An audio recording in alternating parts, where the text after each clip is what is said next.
कुछ होता है। जी महाराज जी, सबसे पहले इंडिया न्यूज सबसे पहले इंडिया न्यूज़ के सभी दर्शकों को बहुत बहुत साधुवाद। सब सुखी रहें, सभी प्रसन्न रहें, मस्त रहें। जी बताइएगा। किस तरह से आप दिव्य जो धाम में लोगों की समस्याएं लिखते हैं और बताते हैं, क्या कुछ हमें इनके माध्यम से आप बताएंगे? चूँकि लोगों की जो समस्याएं होती है वो पहले ही आप पर्चे पर लिखते थे।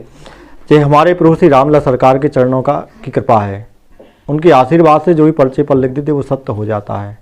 न इसमें कोई चमत्कार है और न अंधविश्वास भी है।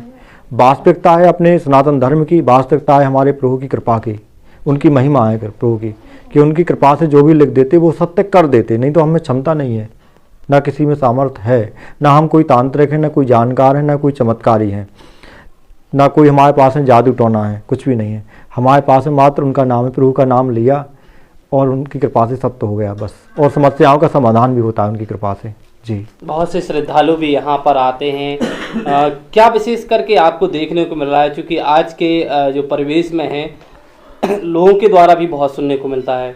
जी, हमने जो अनुभव किया है वो हमें सबसे बड़ी प्रसन्नता की बात होती है कि हमारे रामलला सरकार के चरणों में जो कोई भी आता है तो उनकी कृपा से उनका समाधान हो जाता है।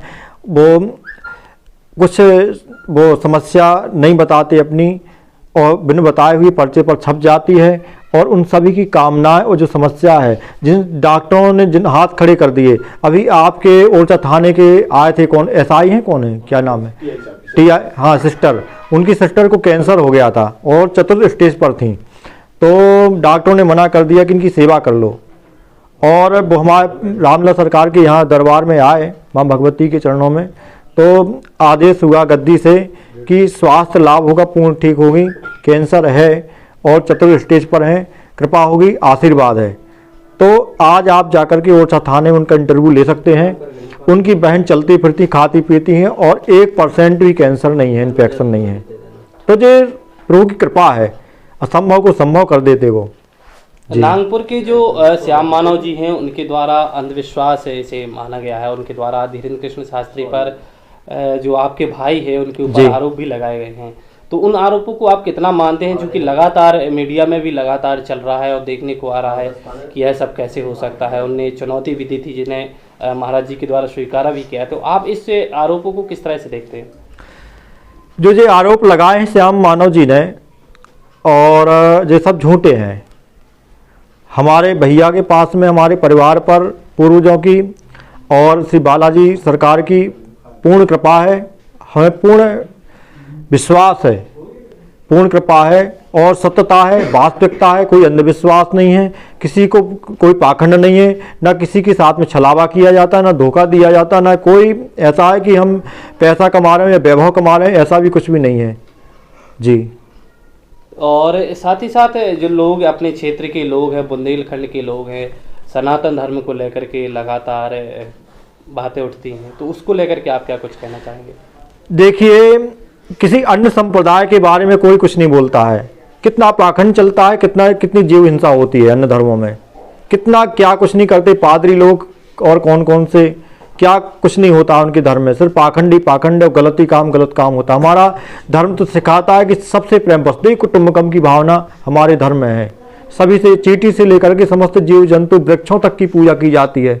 जितने भी पशु पक्षी हैं सबकी पूजा की जाती है, सबको स्नेह दिया जाता है, सबको खिलाया पिलाया जाता है। हमारा धर्म यही शिक्षा देता है कि सबसे प्रेम करो। और अन्य धर्मों में हिंसा के लिए जगह है, पाप के लिए जगह है, तो उन धर्म पर उंगलियां नहीं उठाते, सनातन धर्म पर उंगलियां उठाते हैं। तो एक सोचने वाली बात है, नहीं उठाना चाहिए सनातन धर्म पर। सनातन धर्म ही वास्तविकता है और कहीं वास्तविकता देखने को नहीं मिलेगी। आप मैहर में चले जाओ, वहां पर शारदा माँ की आला आज भी पूजा करते हैं, किसी की सामर्थ्य नहीं कि रात में रुक सके कोई भी। निधिवन में चले जाओ, वहां आज भी संगीत सुनाई देता है।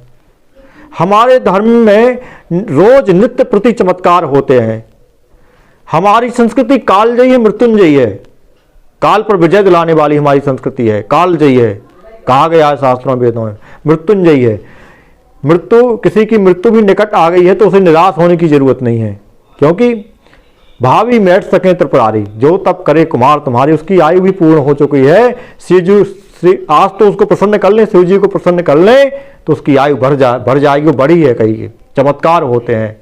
तो हमारे धर्म में निराश होने की जरूरत ही नहीं है। सिर्फ आस्था और भाव की जरूरत है, मात्र प्रेम की जरूरत है। साथ ही साथ मैं जानना चाहता हूँ कि जब से कब से आप दरबार लगा रहे हैं दिव्य धाम का यह, और लोगों की समस्याएं सुन रहे हैं, और किन किन समस्याओं का अभी तक आपको कहा जाए तो सामना करना पड़ा है इसको लेके? दरबार तो वैसे देखा जाए तो 11 वर्ष से देख रहे हैं।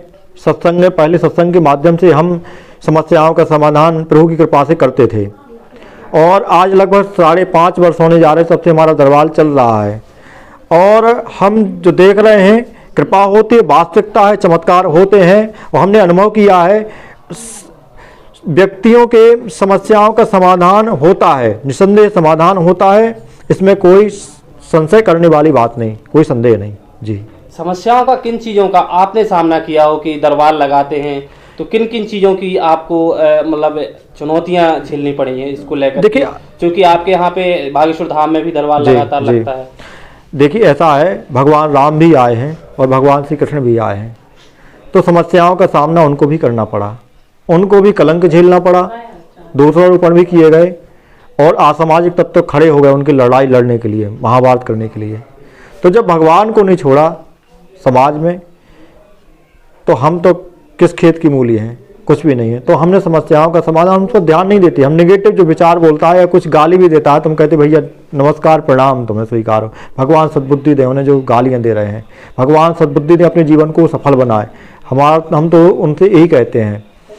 और जब तक भगवान की इच्छा है, भगवान की इच्छा नहीं है कि हमारा कुछ बिगड़ जाए, तो कोई बाल बांका करने वाला नहीं है। हमें अपने हनुमान जी पर भरोसा है कि वो हमारी रक्षा करें, करते रहे हैं।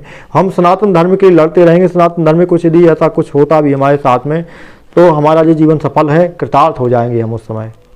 जी थे हमारे साथ दिनेश गर्ग जी, जिनके द्वारा माँ तारा देवी का यहाँ पर दिव्य धाम लगाया जाता है, और यहाँ पर जो लोगों की समस्याएं होती है उनकी समस्याओं को पर्चे पर लिखा जाता है, और उसके माध्यम से उन्हें समाधान करने का लगातार प्रयास किया जाता है। यह छतरपुर के जो गंज गांव है, यहाँ पर लगाया जाता है।